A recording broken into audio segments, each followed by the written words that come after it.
Here we go. Alright, let's rock and roll. Alright, I don't have the misfortune for this year. So let's do that first. 17. A mild year starting out.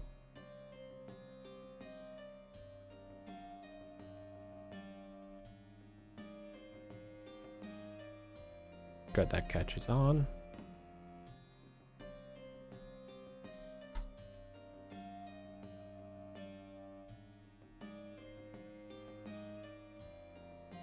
Okay, we are set up for the events. Let's roll our events this year.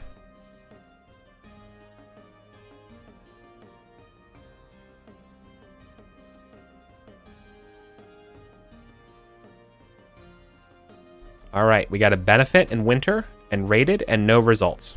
All right, so Gortherin gets the joy this year. All right, Gortherin makes sense. All right, let's figure out what they are. Benefit in winter 17.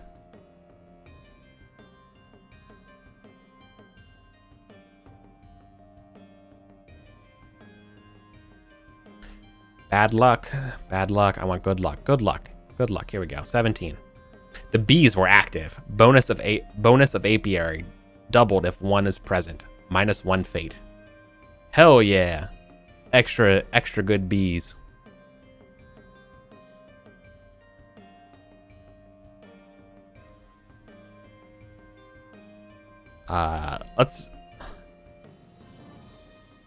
That was this one.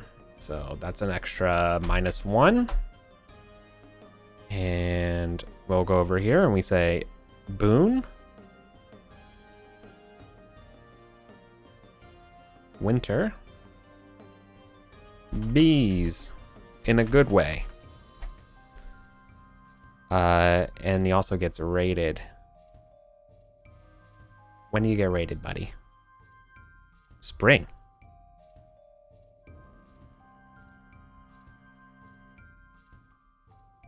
Hell yeah.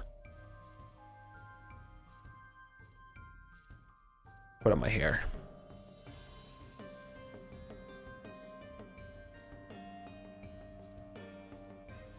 Do do do do. Pro mode and some API? No, it's actually just pro mode and macros. It's just macros. I did use the API to set up the tables for the macros to roll on. I do that for all of the games that I run and play in.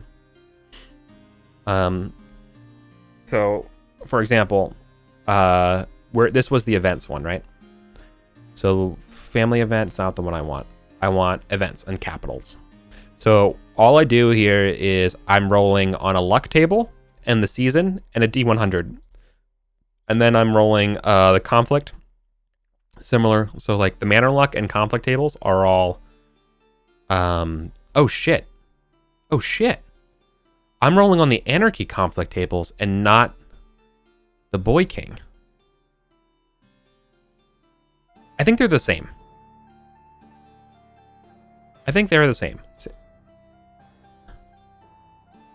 No, they're not. There's just no plundered result.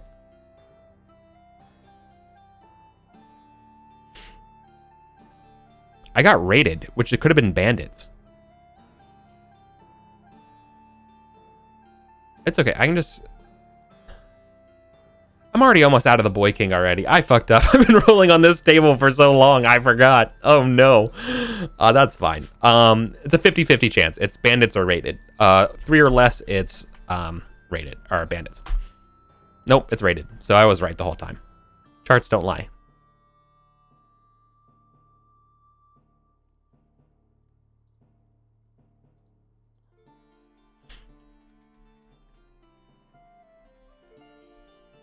So let me just...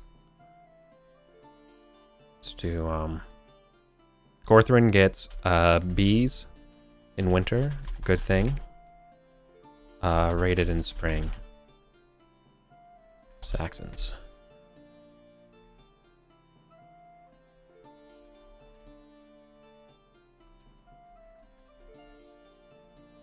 Imagine rolling no events this year. No result, no result. So, are you doing some amalgamated manner estate system? Yes. Yes, I am. I'm actually doing, yeah. So, no, that's exactly it. I actually switched out of the money situation, entirely. Instead, everything I do in the winter is just off of life, your lifestyle, like from the book. And I just raise the prices on your lifestyles. So I'll show you my manner. I'll show you my my accounting. So what I do instead is based on what you roll, like your lifestyles, that's what matters. So like if you pass and pass, you have a normal lifestyle, and that's the equivalent to earning 8 Librum for the year. But if you want to live richly costs 20 Librum, so it costs you 12. Between like rating and random gifts and stuff like that, it basically works out that you're slowly able to accrue a little bit of money. The random investments and all that kind of stuff is off from the manor. I would streamline that in a different version, but I didn't really feel like changing my process with 6th edition on the horizon so much that I'm gonna throw away more anyways and go with sort of whatever they say is the default. I'm gonna play with that vanilla and then switch over.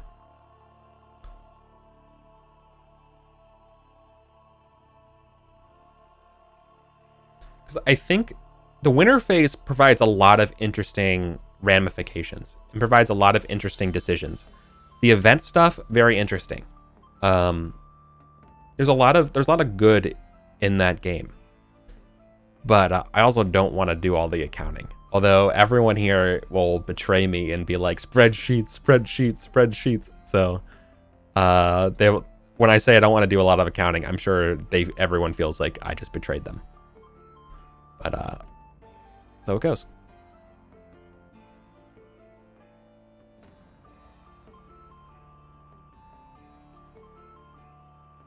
All right, so right now I'm just doing the simple, very, very simple babies first prep. I'm getting the skeleton set up for the year. Zoom out, please. There you are. Now you should be able to see a little bit more.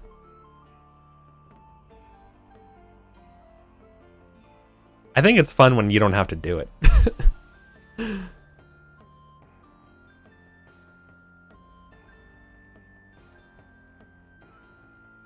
All the dramas just leaves the rest of the system. Yeah.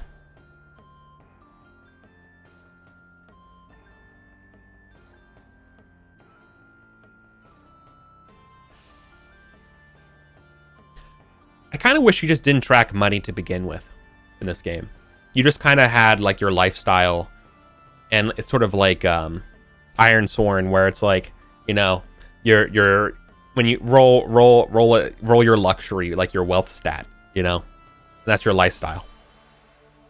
And then you can go through games and get an improved lifestyle or spend something for a bonus on a roll. I don't know. Yeah.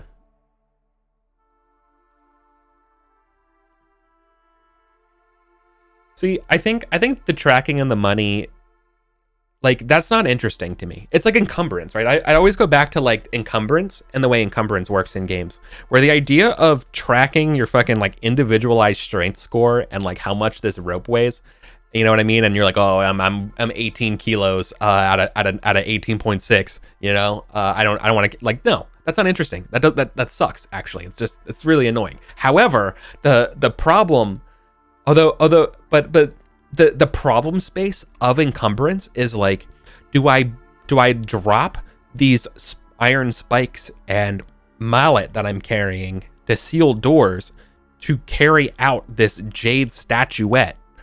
That's interesting, right? That's the, do I do it? Like, you know, are packs laden with loot often low on supplies? Like, you know what I mean? Like, that's an interesting problem space. I don't like going about it doing the math. So like any sort of slot-based encumbrance is my jam. And translating that to Pendragon is the same thing, right? Where it's like, I'm not interested in tracking money year over year. You're a fucking knight. Like no knight in this era, it feels anachronistic. No knight in this era is tracking weight the way that we do, right? Nobody. Or tracking money. You don't track money. You track your debts, how much you're indebted to people, right? But you don't really track how much individual money you have. You don't really know how much money you have, right? Like, nobody knows how much money they have. And like, you're just kind of spending it all the time. And like, if someone asks you for some money, you're like, dude, like, you've known my dad. Like, I'm good for it. Just let me borrow it. I'll pay you in the fall, right? Like, so much of the economy is set up so that it's promise of payments in the fall when the harvest comes in anyways, in this type of economy, in that system, that like, that it just doesn't fit right. It just doesn't fit right. Like, there was so much of history and so much of culture is reliant on debt, right? So much of it is reliant on debt. And because it's an honor-based system. Honor-based systems live on debt. They have to, right? Honor demands that they do. Right? It's why Vikings, it's the classic story of like why a Viking had to kill his friend because he said such a good poem that he could never like top it.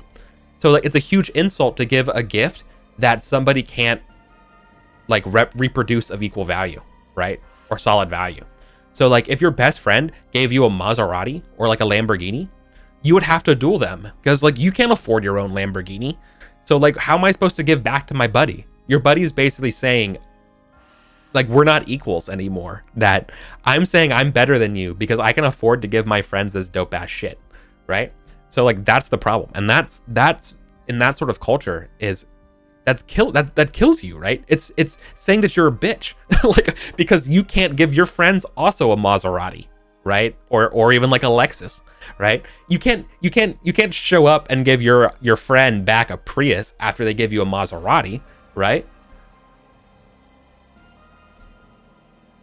Yeah, like you can't buy them McDonald's after they buy you a car. Like, it insults you because your friend should know you. Your friend, so there's a lot of prescriptiveness in this, right? So forgive it, but like, there's a lot of like people that you trust and love and care about know you and kind of know your capacity. So when you like go over their capacity deliberately, like that's danger zone. That's literally insulting your ability to pay, right? So cutting back to the economics of things, the idea that you're good for it and that you will pay somebody is totally like this part of the world, because nobody really likes to, like, it's a gift giving world, right? Like the idea of expense sheets and stuff like that just doesn't really happen. You just track like the number of jars of honey you have. Like, this is where people get the idea of the world's a barter system. It's not a barter system, because you don't bring your honey and you trade it for something at a marketplace. You know, you bring your honey over to your friend's house, and then 6 months later you get a hen when it's no longer a chicklet, right? Like, that's how it works. Like, you're not, you know, there's a lot of like, oh, I don't know, I feel, are we good? Like, you know, you're asking your friends, because no one, you're never ever good, right? It's debt is social obligation. It is the nature of the world. When you let someone borrow something from you, that creates a tie. A debt is a form of relationship, right? It's almost the first form of relationship, and it's coercive almost in nature. It's like ethic. It's moral coercion, debt, right? And think of religion, right? You were born. You're measuring your social status with gods, right? And when you're in arrears, the gods, you know, strike lightning bolts at you and flood your fields, right? But if you pay your little interest on the debt of life by sacrificing a lamb or whatever, giving your little interest payment to karma, all of a sudden things are good, right? Unlimited debt to God. Yeah, absolutely, right? It's saying that you cannot get out of debt from God, right? You're born with debt is literally the Christian idea, right? And it's only through my credit system, through baptism, can you begin to set up payments, right? Like, you have a negative credit score. It's all credit. It's all debt. And it all goes back to economy, right? It all goes back because that's the way we think of things. We have to think of things that way, because when we're in an agriculture-based system, You don't have food all the time. You're waiting on food. So and that's sort of this is called political theology, and it's the way that economic and societal structures influence religion in the same way that religion influences societal structures, right? It's it feeds off each other. It's symbiotic, right? It's the reason why God's when you don't have economic security and you don't have agricultural security, God is and your rivers flood on an unreliable basis. That means God is fickle and angry. But the more you are able to harvest irrigation, the more your cities are expanding and there's less war. All of a sudden, God becomes more and more personal, right? Less demanding, less unsure of God's love, right? Less Book of Job, and more New Testament once society kind of settles, right? Political theology.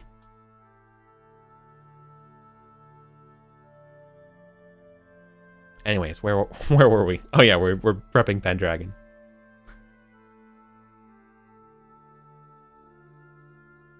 You're good.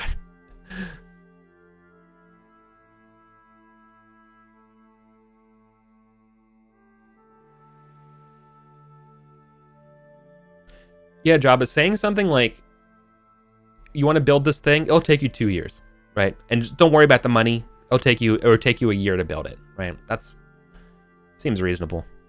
Or like test steward for, do you have the money or not, right? If you don't have the money, then you had the money, but you had to borrow it from somebody, right? So which knight do you owe the money to, or which knight do you owe your debt to? And all of a sudden it's about strings and debt and relationships and less about inventory. In that game's, and now that makes it interesting, right? Because what happens when your rival is the one you owe money to, right? Anyways, opening scene is going to be raid. I believe we are in the year 516, and in the year of our Lord, Anno Domini 516.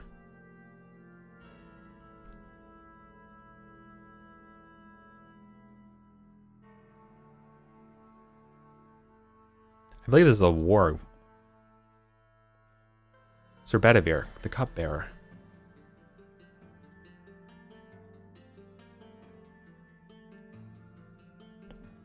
Here we go. Events. An army of Saxons and freebooters in Dira. Lands in Dira.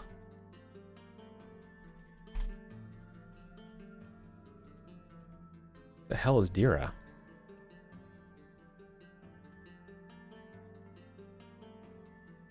Bernicia Dira. Oh, so Dira is the eastern coast.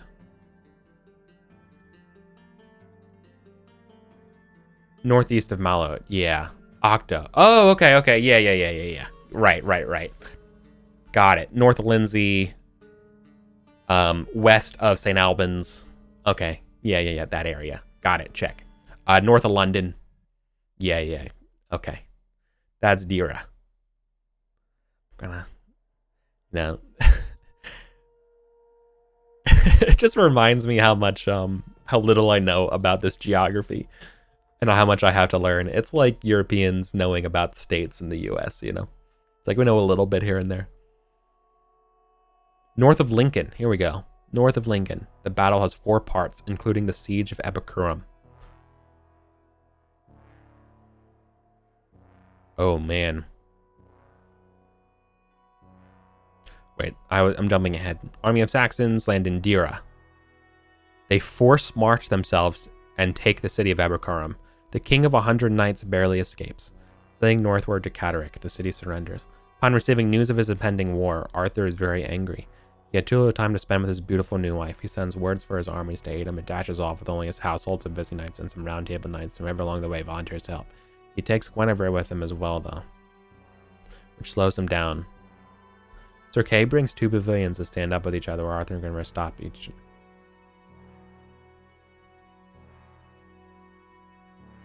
He went insane and used the player's map and created a map with a track and show the moves between dukes. Yeah, that's the right move to do. Arthur arrives after midday and learns the enemy is waiting for him. Upon hearing Arthur's small force, the Saxons attack in short order. Right. Later, the foreign king surprised Arthur's army with a night attack that sweeps the entire camp, sending the army into panic. This is not a battle, but a sustained bout of individual combat. Player knights find each other in the woods and decide to fight or flee. If they fight, treat this as a skirmish. Determine a unit leader and give the knights several rounds of confused night battle. Determine the enemy on the random battle Saxons and apply modifiers to the unit's event table. Note that combat in darkness imposes a -10 modifier for everyone on both sides. Oh shit. You can fight on horseback, but not lance charge. In this fight, foes kill the horses first.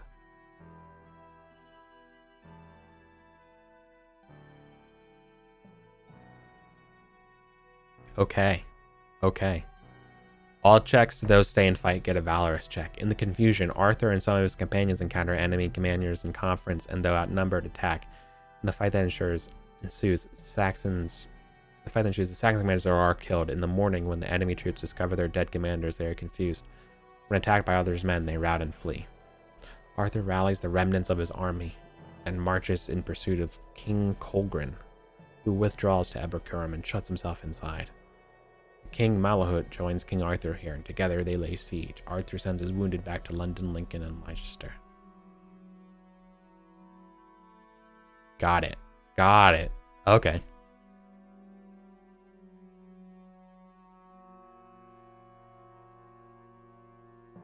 Colgrin and Bolduf.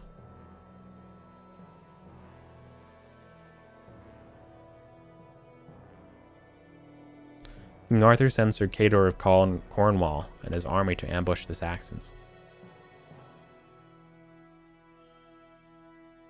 That's fine. I'm not going to worry about this ambush. All right, so like I'm reading this over, and the first things I'm thinking about in purpose of this game, I'm going to abbreviate the fuck out of this. I'm going to abstract the Battle of Humber to a battle roll and a single fight. I'm going to focus more on the night battle that happens afterwards. I'm going to ignore the morning ambush because that's Cornwall's men, and my knights are obviously not Cornish, so we don't have to worry about that. But then we deal with the siege itself, right? The siege rules. Anyone who gets assault gets a valorous check. Without siege equipment, the assault fails. I love it. I love medieval warfare. God, I love it. Wall's good. This is true. Like, unless for the longest time, like, like Wall's good. The defense meta, like the power parity of attacking and defending in a siege was almost always in defense's favor for thousands and thousands of years. Turns out Wall's good. Big wall, hard to fight until siege weapons and basically until gunpowder. You know, you could try to sap under the walls, I guess. You know, that was kind of a thing people did for a while before you got siege weapons. But I don't know, building those siege towers and like watching them like get stuck, or like the axle breaks and you have to build another one because they just fucking get stuck in the mud. Arthur settles down to starve the Saxons out, waiting for siege equipment to be bought or made. Soon, though, another Saxon army from overseas, led by King Cheldric, lands in Dira and marches rapidly towards Eberkurum. Rather than be trapped between two armies, since the weather is worsening, Arthur departs, going to London, where he remains for the winter.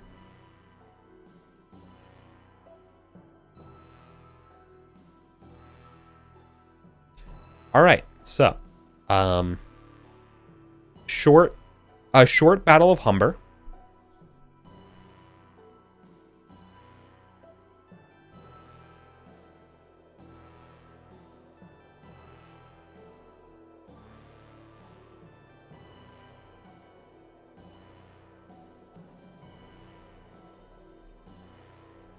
I'll just do Battle of Humber.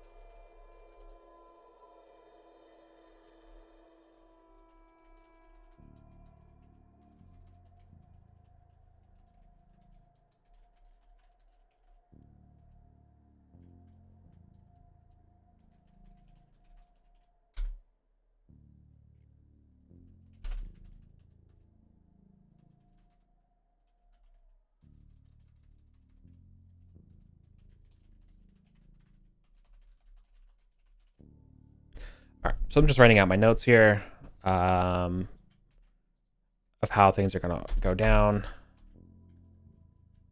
The hell is this?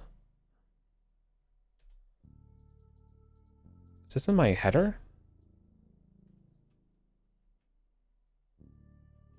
Get out of my header. How dare you? Let's generate the random Saxons that they're going to fight. So I'll do that now, so I don't have to do it during the session. A spearman.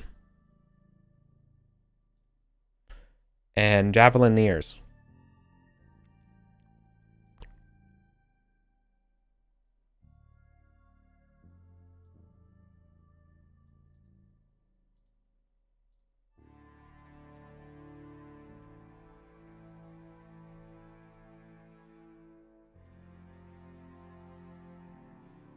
Here we go. So we have spearmen. We have javelineers. And we have wealthy warriors who are ransomable. Two-handed weapons at 25. Jesus Christ. All right, that's the night battle.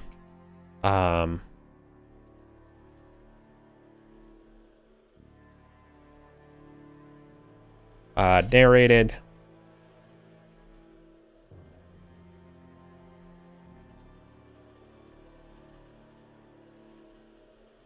How does the morning raid go in the book?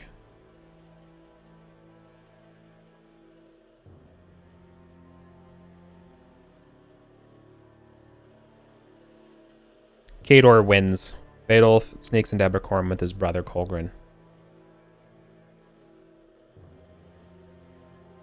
Narrated, Cornwall fights... we should put,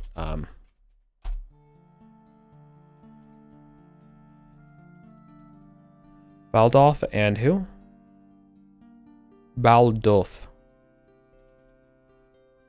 Baldulf and his bro? Colgrin. Good names.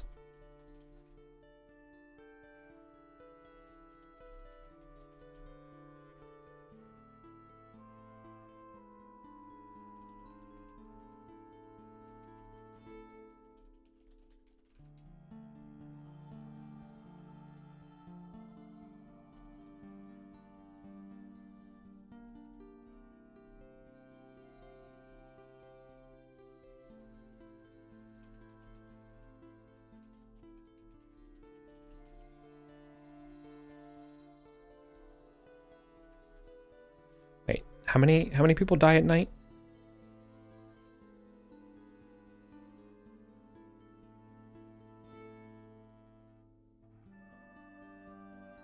So, the morning ambush is led by Colgrin's brother. So the kings, both kings get into the siege. Then Cheldic shows up.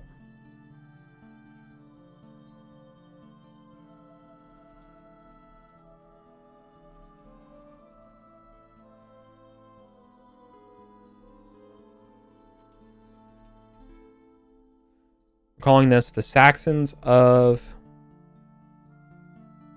Dira. No, we should say Malahut.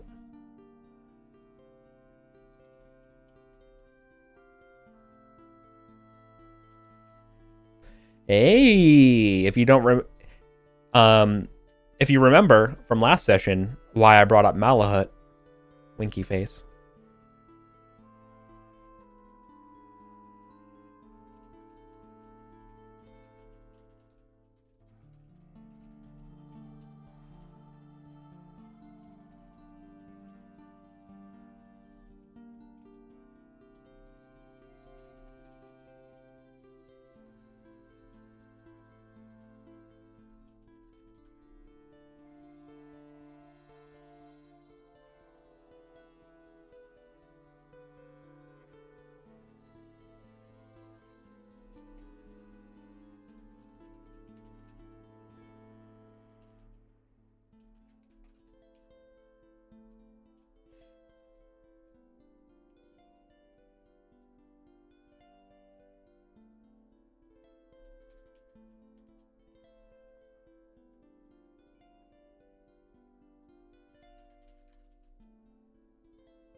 Strength checks and dodging arrows, javelins.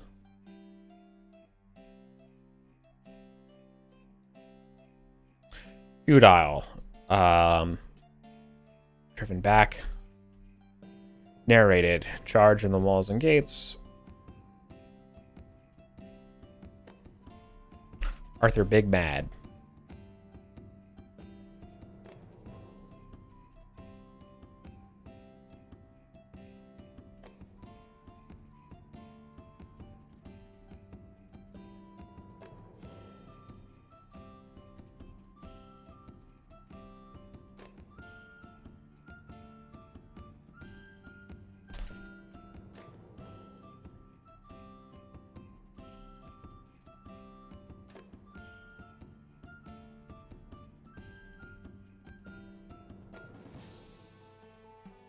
There we go. All right. I don't. Wait. Why did this? The siege.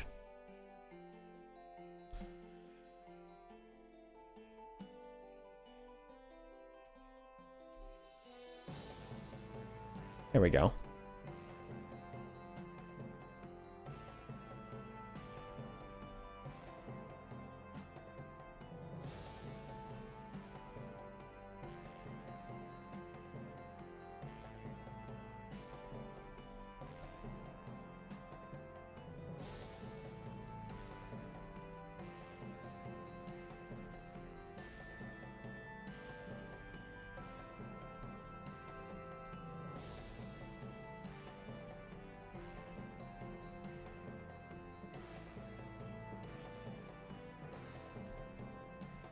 I'm using the Saxons here as the raid on Chalderton at the start as a precursor or a foreshadowing of Saxons later. The idea here is that their boldness indicates something is stirring.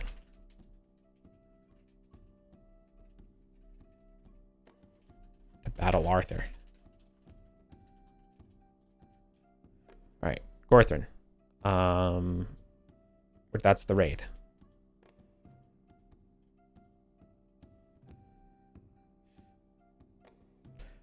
The raiding rules.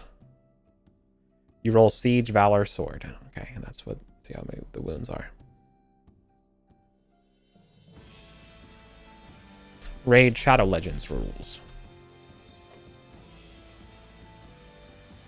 I'll put this in winter.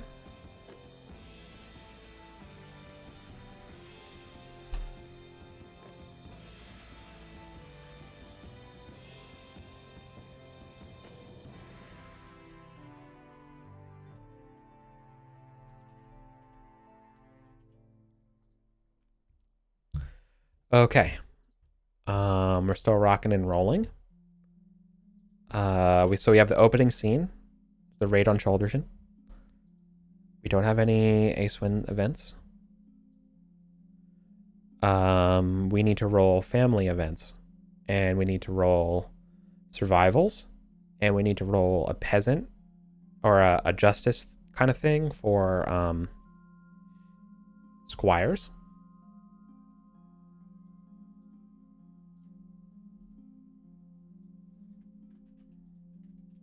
So let's do squires.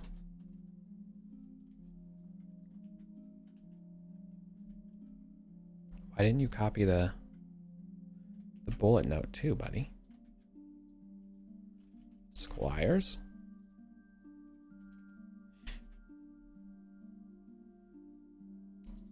I remember the squires' names. I definitely do.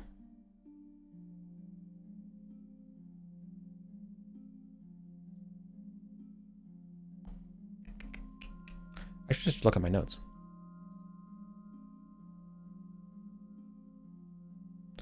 Adani and Obalot.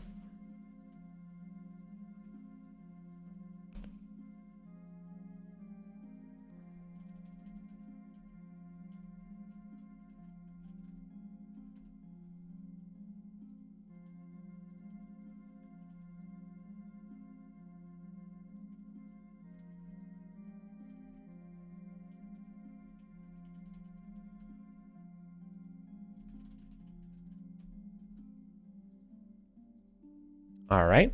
We got to generate some events here for our squires. So let's go to the Book of Solos. We're here. Let's roll something like, let's roll a d20 and see what happens.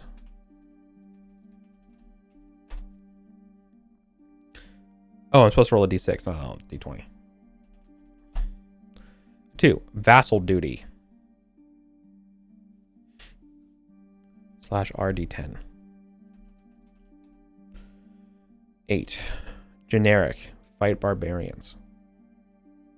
This is for solo things, so that's, of course, it's not going to be.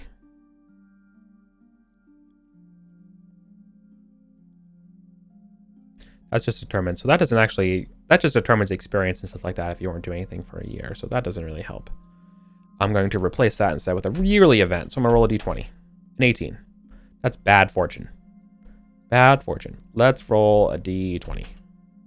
No. /RD20. Another 18. Lose family heirloom.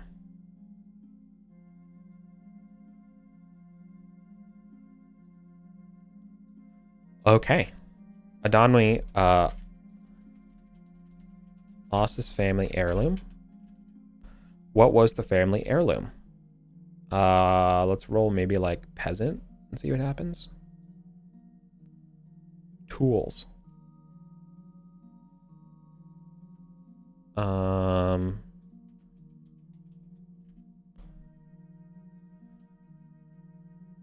Hatred of holding.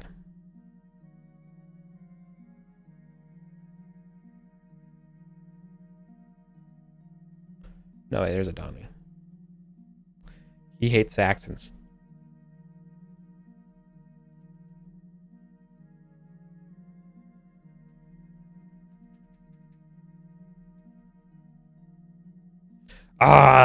Why couldn't Adonwi be... No, okay. No. We're switching it over. Okay, here's what's going on. I'm not doing a great job explaining my thought process as this is going on, so forgive me. I'm a little bit out of practice. Gorthrin and Obolot, after the raid, Obolot's going to say that one of the Saxons that gets away from the raid took a family heirloom from him. And so now he's going to be big mad. So let's talk about family heirlooms. What could a family heirloom be? D20 random family heirloom. Random heirloom.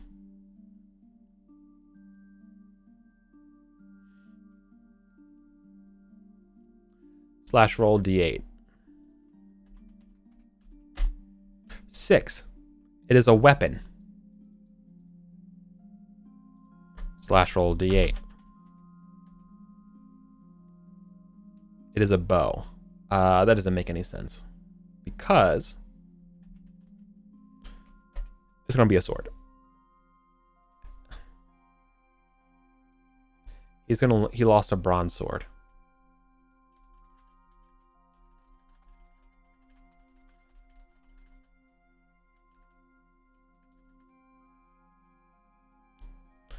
It doesn't really make sense to be a weapon.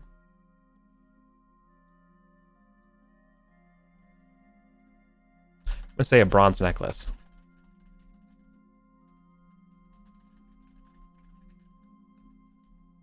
Yeah, so like that's what I'm rolling. I'd rolled on a random D&D table, okay? And the random D&D table, obviously, you're gonna get stuck with some shit. So he lost a necklace. Necklace was back to the Roman times, and so that's awesome. So that's that Squire event. Acewin, let's roll Acewin's stuff. Or sorry, Adonwi's stuff. I switched from Adonwi to Obolot because I feel like the missing heirloom thing and it would make more sense to do it that way. An 11, which is a relations table. Yummy. Yummy. He doesn't have chaste. So let's hypothetically, what is Adonwi's chaste? 2. So probably not going to win this one. Yeah, it turns out he failed. He You roll. So now I go to the flirt table. Donwy. Flirty. Where's flirt?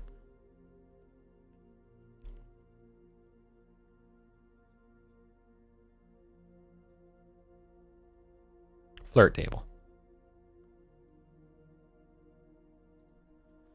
He definitely doesn't have flirt. Oh my god, he passes his flirt.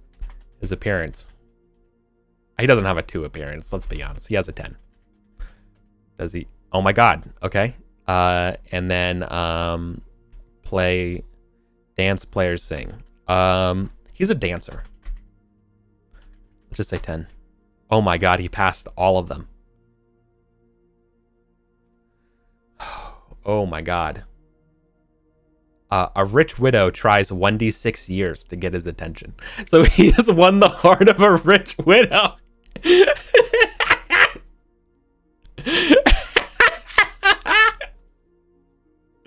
Yes, okay. Sorry, this is brilliant. All right, Squire. You're Squire. I'll save this one for during Easter feast. During Easter,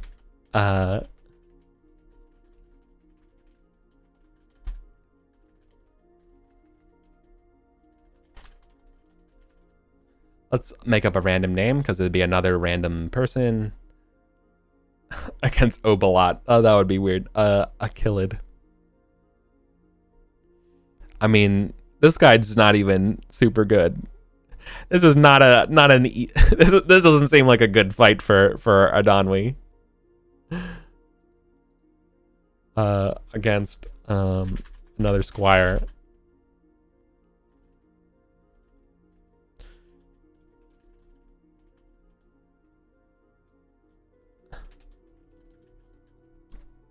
What's the word I'm looking for? Blusterous? Is that a word? Blusterous?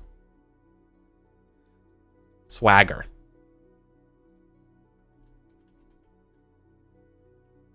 Blusterous swagger.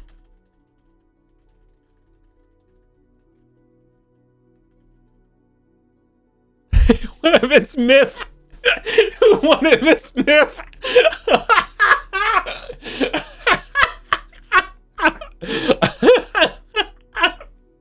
Yes, it's gotta be Sir Myth. It's gotta be Sir Myth. An old widow.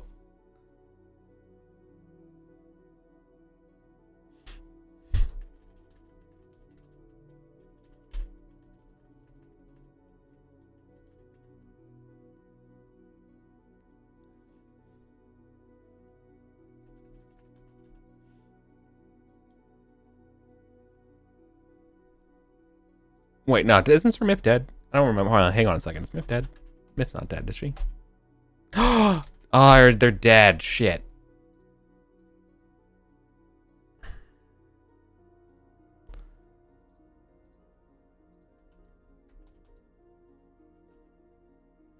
Dead. Yep. Shit. Never mind.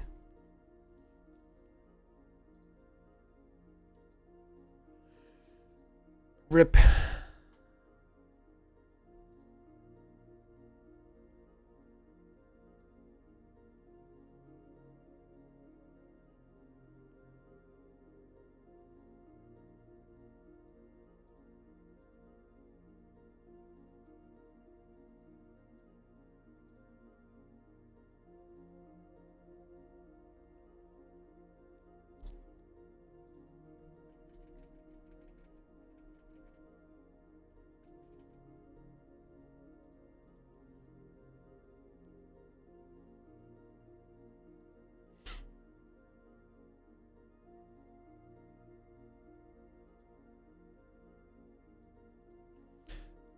Sir Catrin.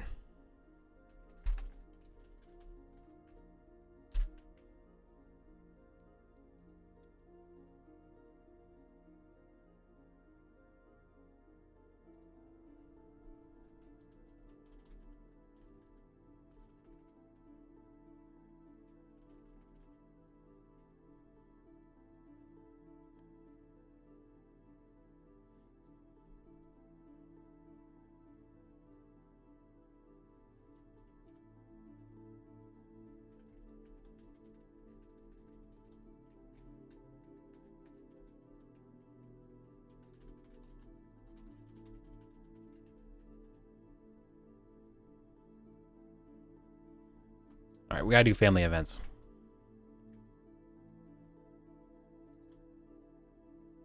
I gotta zoom out for this.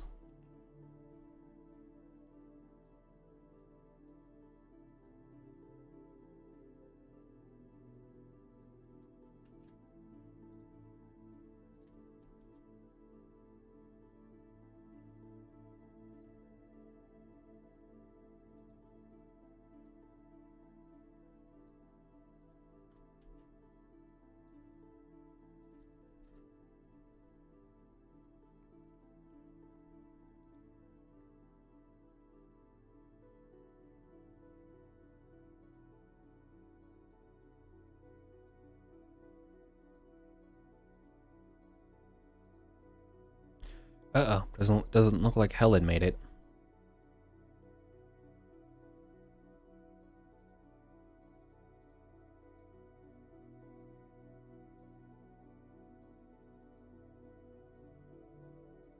Alien deck doesn't exist anymore.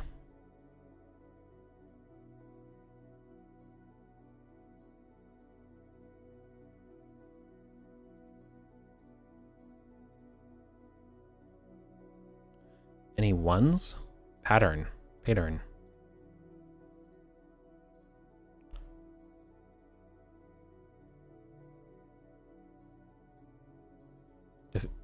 David. Defid. Don't know who that is. Nesta. Oh, well, Nesta's... I don't have to worry about Nesta. Nesta's Jim's character, so don't have to worry about... They can't die. That's Jim rolls survival for them. Cadlo. Don't know who that is. Random blank person, so it doesn't matter.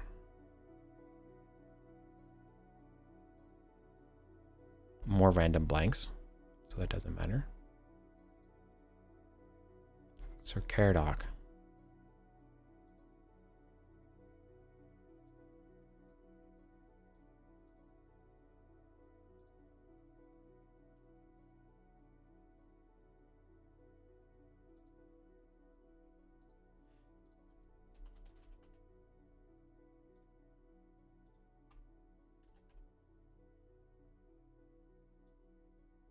Warani. Uh-oh. D10. Sorry, D20 on a 10 or less. Warani's dead. Warani's dead. Warani. Uh-oh. Cause of death. D6. 5. Oh, it's one of the reasons why, Fenris. Good morning. 5 is violence. Woke up and chose violence. Let's roll D20. 11. Infected wounds. From a battle, fighting as rear guard.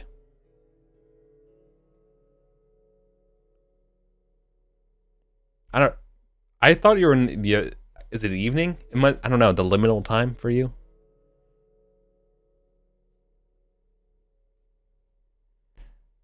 Past midnight, your neck of the woods? Okay, so Warney is going to die of infected wounds. Ouchies.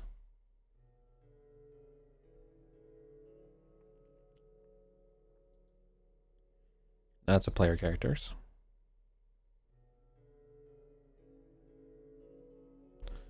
Okay, so there we have it. The only notable one I'm going to point out would be Warani and Obalot also rolled a 1, but immune because those are Jim's characters. So a lot of 1s were saved because of random chance of them falling on people that doesn't belong to.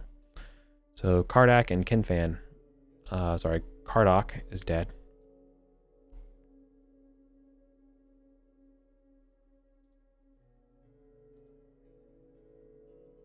I almost need to duplicate this and do it.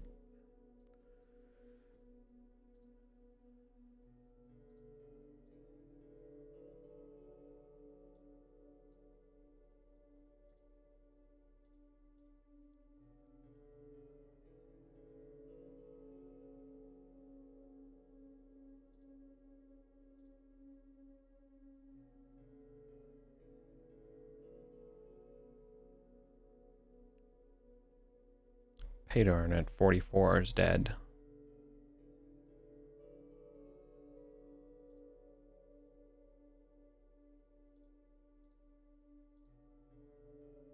I think Pendragon was an old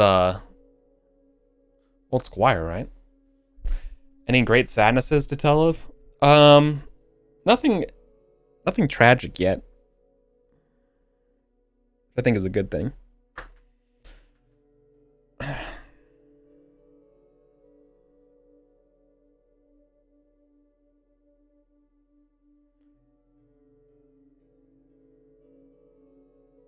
It wasn't Pedrog the Paunch. There's Pedrog the Paunch. He's still alive and kicking. It was okay, good.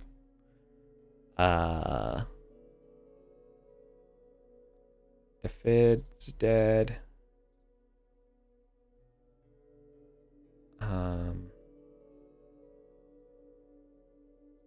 Nesta's alive. Cadlow, age 38.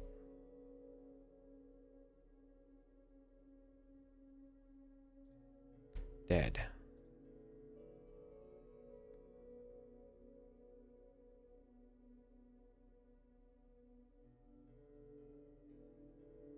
Then the others. Cardok at 33.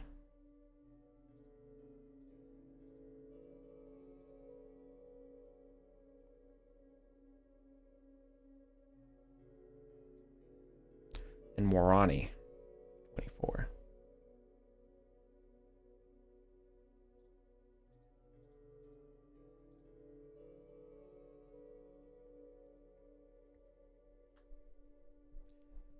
Oh, this game's been going fantastically. Everything about this game has been nothing but aces. This is easily the best campaign I've ever been a part of. Easily. Why do all these nights? Because sometimes you get random events. And these random events sometimes pay off dramatically. So we're going to add Warani.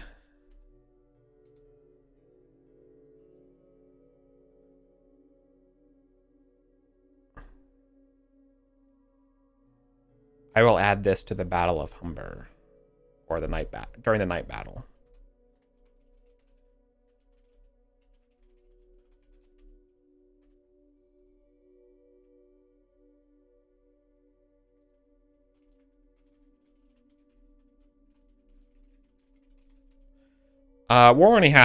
Wardy's 24. He has to have a wife and has to have at least a kid. So let's figure out let's generate his kid.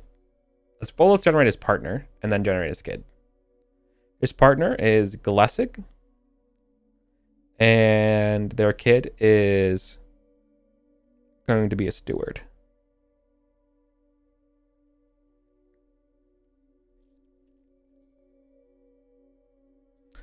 So let me.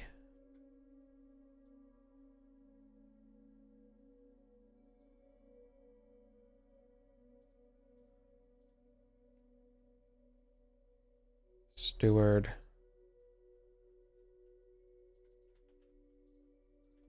Galesig.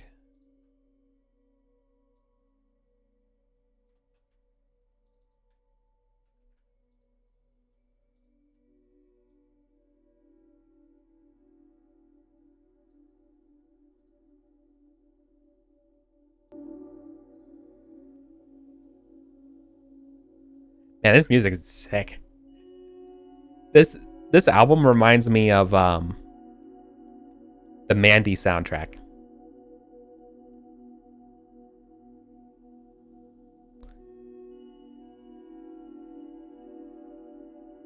This is called Fog Lord. It's called In the Kingdom of Fog. Like, dude's got a motif.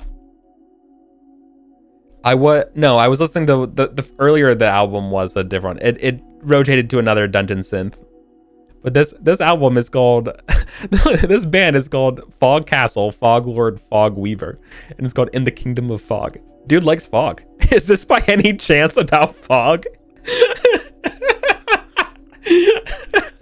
Excuse me. Excuse me, quick question. Does this involve fog by chance? I'm looking for some fog.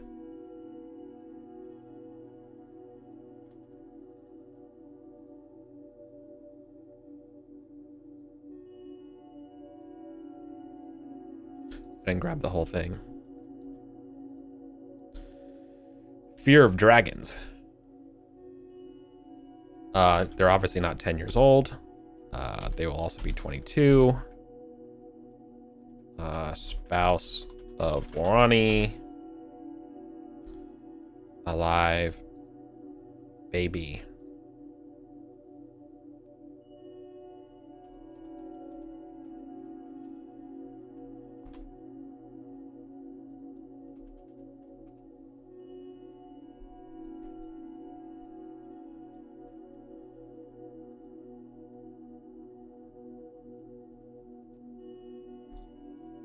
Look. That's the best. That's the greatest evolution. Not the worst.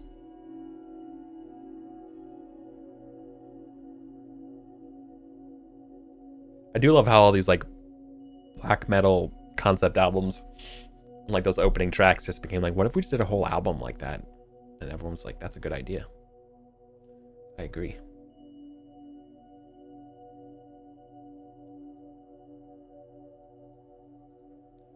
Bum bum bum bum. Ba bum bum bum bum bum. Boo doo doo doo doo doo. I need more knights.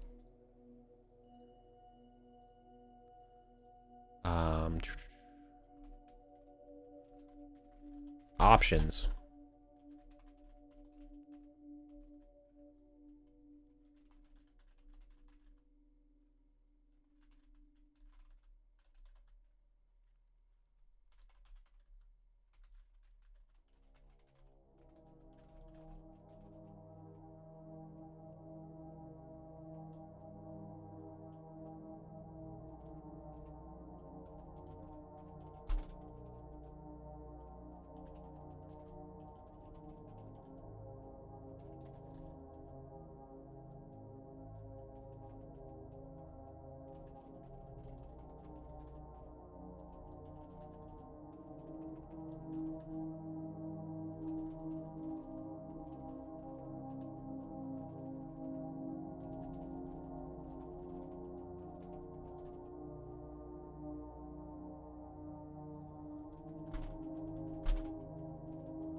I think the greatest deed was joining Balin and Balin and capturing King Royan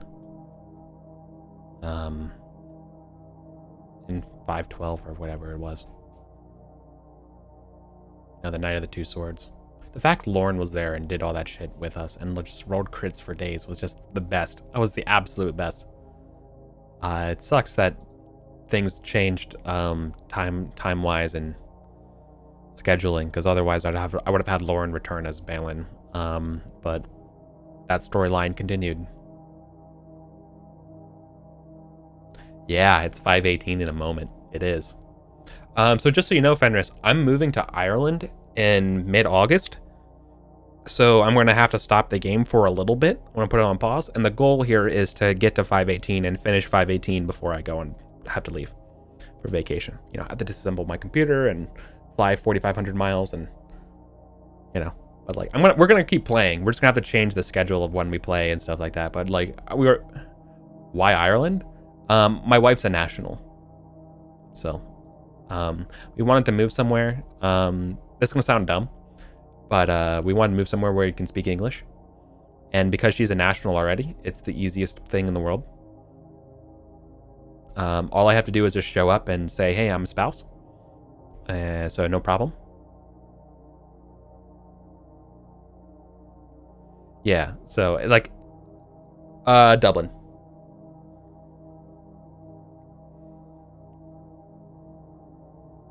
Like northeast Dublin. Like kind of like the where we haven't finished signing anything, so like this could change, but we're gonna be roughly near the zoo.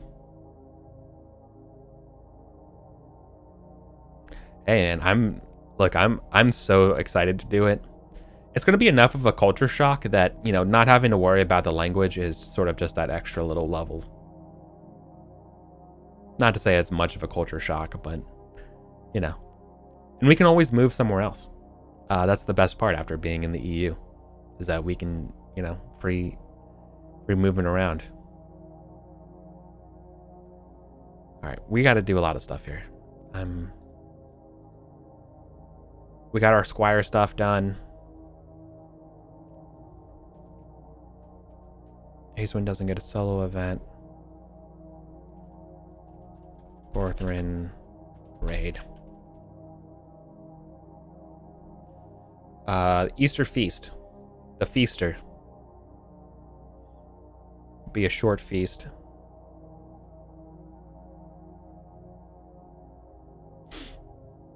What are they talking about? What are they talking about in the feast? Sir Sagramore, the dashing fellow. Right. Oh, I didn't. Oh, you know what? I don't think I did that last year. Sagramore is the Byzantine guy, right? Sagramore is the Byzantine homie that shows up. Yeah, that's right. Right.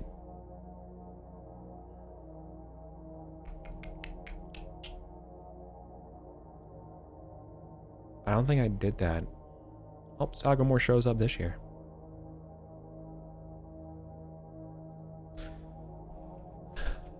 Sir Sagramore of Byzantium.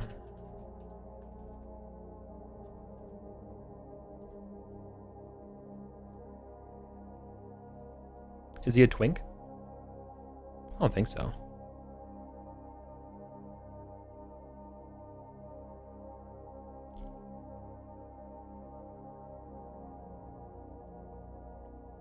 Oh, he is handsome. Never mind. Everyone, Le Désireux. He's so eager to fight everyone that he's called the Desire. All right. Oh no, that's Dodinas. Dodinas and Sagramore are getting into it. Who's Dodinas? Who's Dodinas? Young nephew of the Emperor.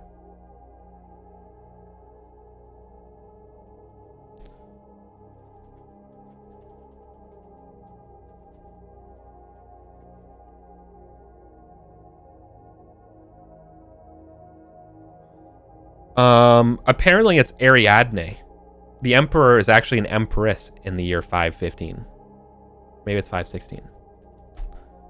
516. Anastasius the First.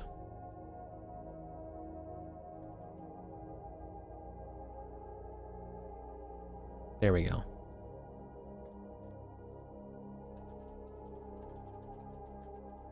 Emperor Anastasius.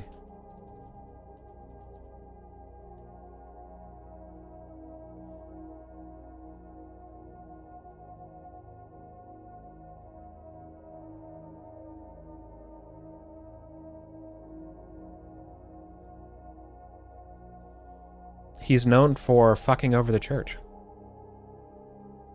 Nice.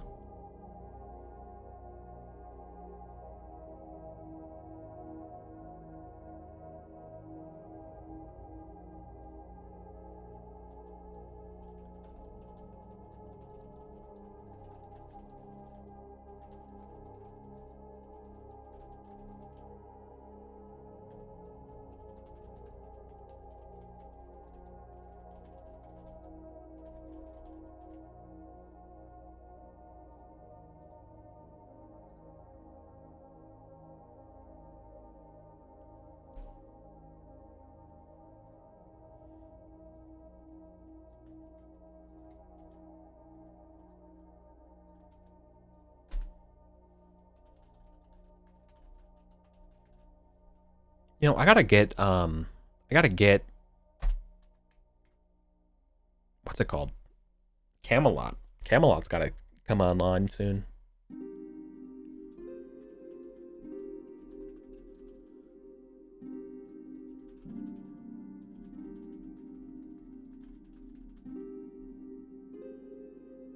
What is the other name?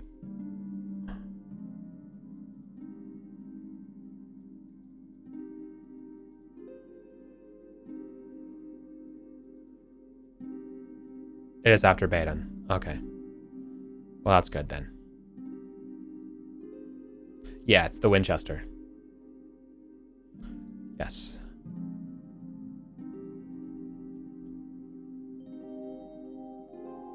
Ooh.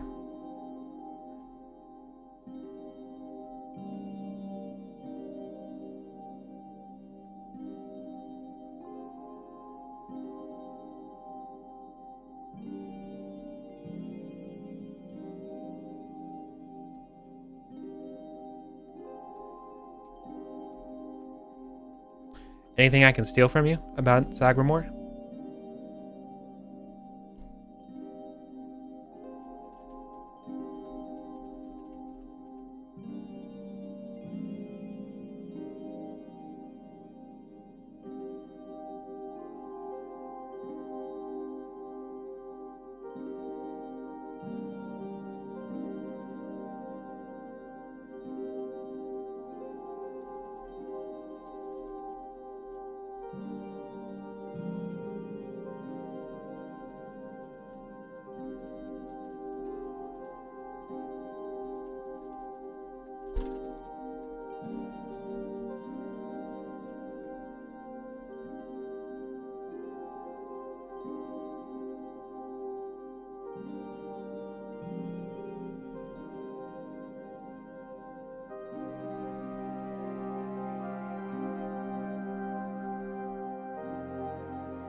Mmm.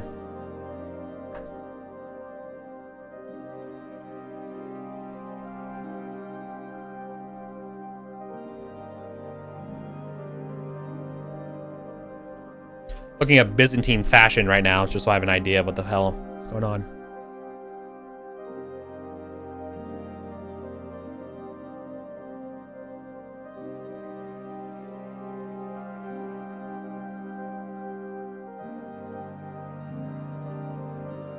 He wears.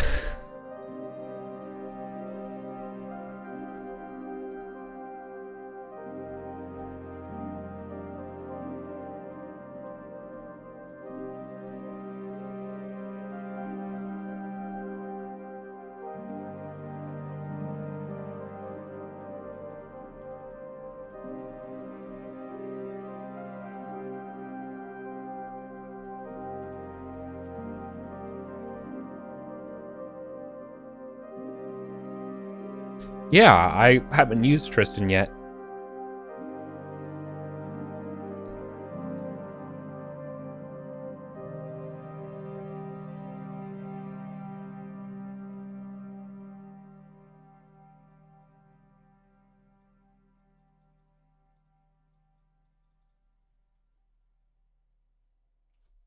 I don't know anything about Sir Tristan, so I'm gonna look it up.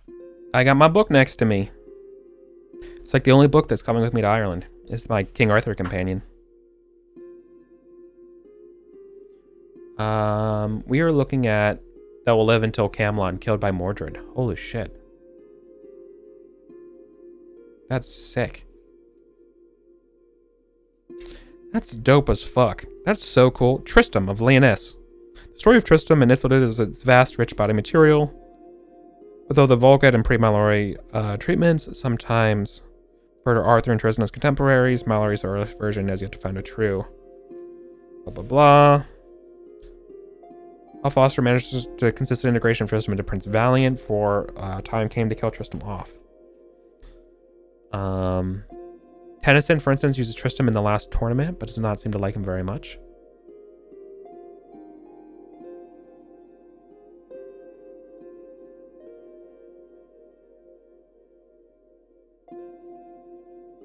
Mallory may also remain the best Book of Tristram, perhaps a portion of the Mort d'Arthur, where modern readers are likeliest to bog down. The Tristan is a marked triangle as counterpoint to Lancelot going over Arthur one. Mallory may have aimed to use the tale of Tristram as a vehicle for showing the disintegration of the original ideals of the Reign to more or less aimless, wandering, ridiculous adventures.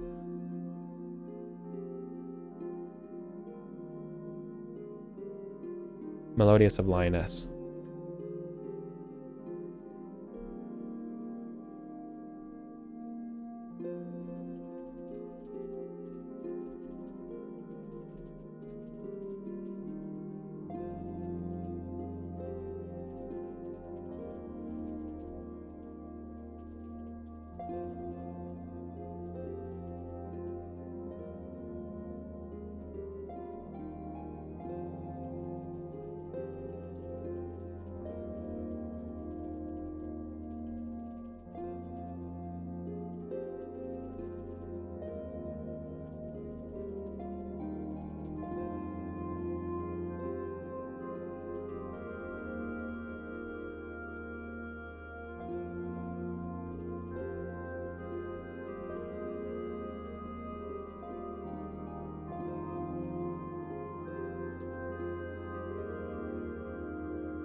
What's the homie's name? Sagramore, right? Sagramore.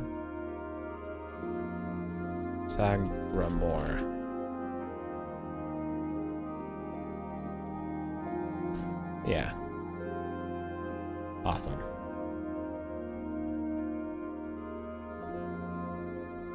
Nice. Okay, perfect.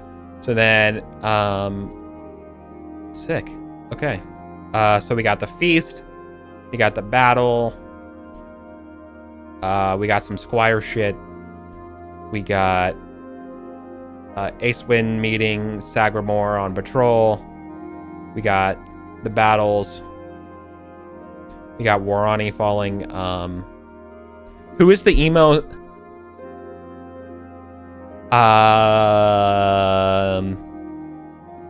You're gonna have to guess. You're gonna have to be more specific. There's a bunch of emo sad boys. Look, how the Arthurian myth, you're either an emo sad boy or you're a Mary Sue. Those are the only choices you have. The historical fiction, the historical record. You're either a moral tale about the betrayals of love and duty and some twisted moral thing, or you're just a shoo-in and someone's fan fiction of a monk in the 12th century who had too much time in their hands. And because comics haven't been invented yet. Like, those are your two choices.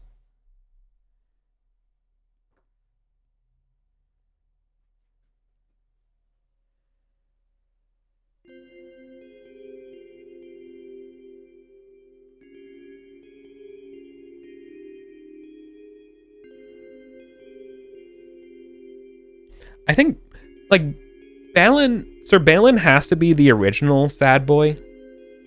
Because, like, you know, the Dolorous Stroke is literally, like, the most saddest thing. It's supposed to be. It's so sad that it literally destroys the world and turns it to a wasteland. So, like, I feel like that's the true sad boy. But there's a lot of sad boys. I think Gawain having to deal with all the things about women and, like, all that stuff. That's true. That's true. Maybe he's more of an edgelord than an emo. Gawain doesn't really suffer. No, he definitely suffers. What am I kidding? Who am I kidding? He definitely suffers. But I'm not sure if he's the best sad boy, like the most sad boy. He's definitely one of the original sad boys.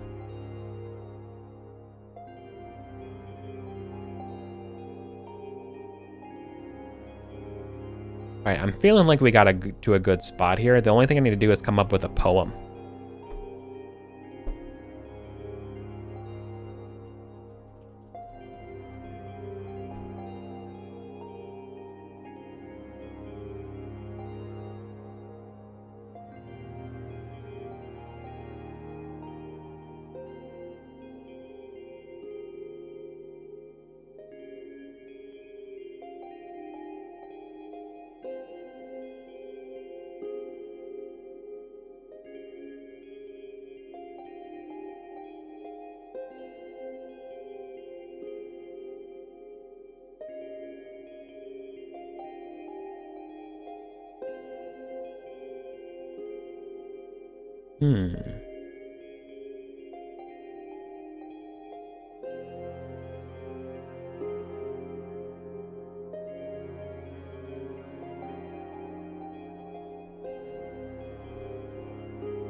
Do.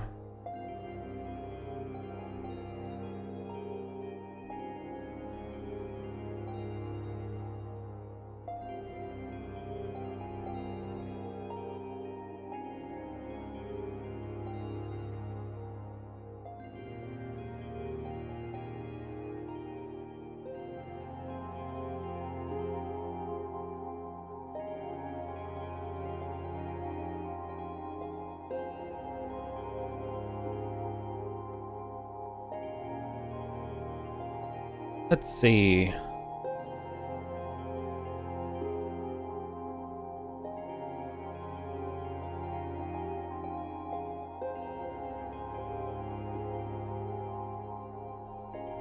Lo, I, the man whose muse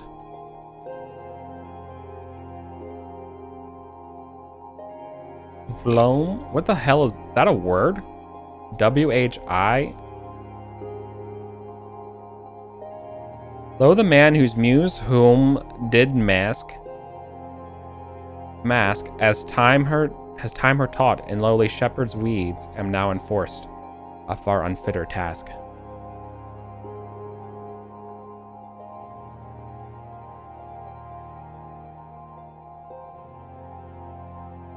For trumpet stern to change mine oaten reeds and sing of knights and ladies' gentle deeds.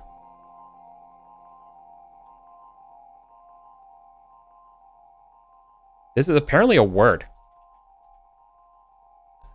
To take the time to. Quilom. This is the first book. Edmund Spenser. It's archaic. Whose muse...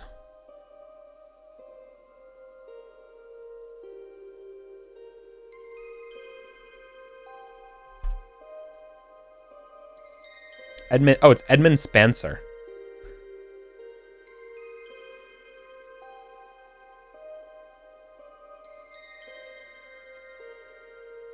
Lo, I, the man whose muse did mask, as time her taught in lowly shepherd's weeds, for Isley. What is Isle? Oh, it's lowly, for lowly.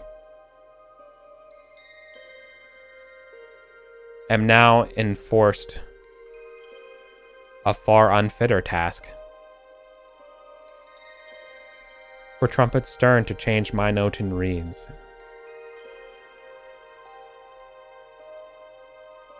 As time her taught in lowly shepherd's weeds. I'm now enforced a far unfitter task. For trumpets stern to change mine oaten reeds and sing of knights and ladies' gentle deeds. Some fairy shit.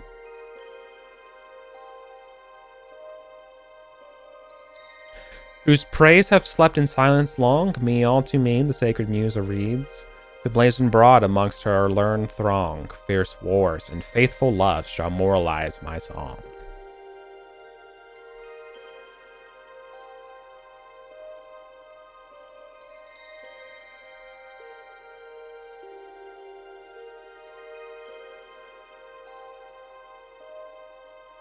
Whose praises having slept in silence long, me all too mean the sacred muse reads, to blazon broad amongst her learned throng. Fierce wars and faithful loves shall moralize my song.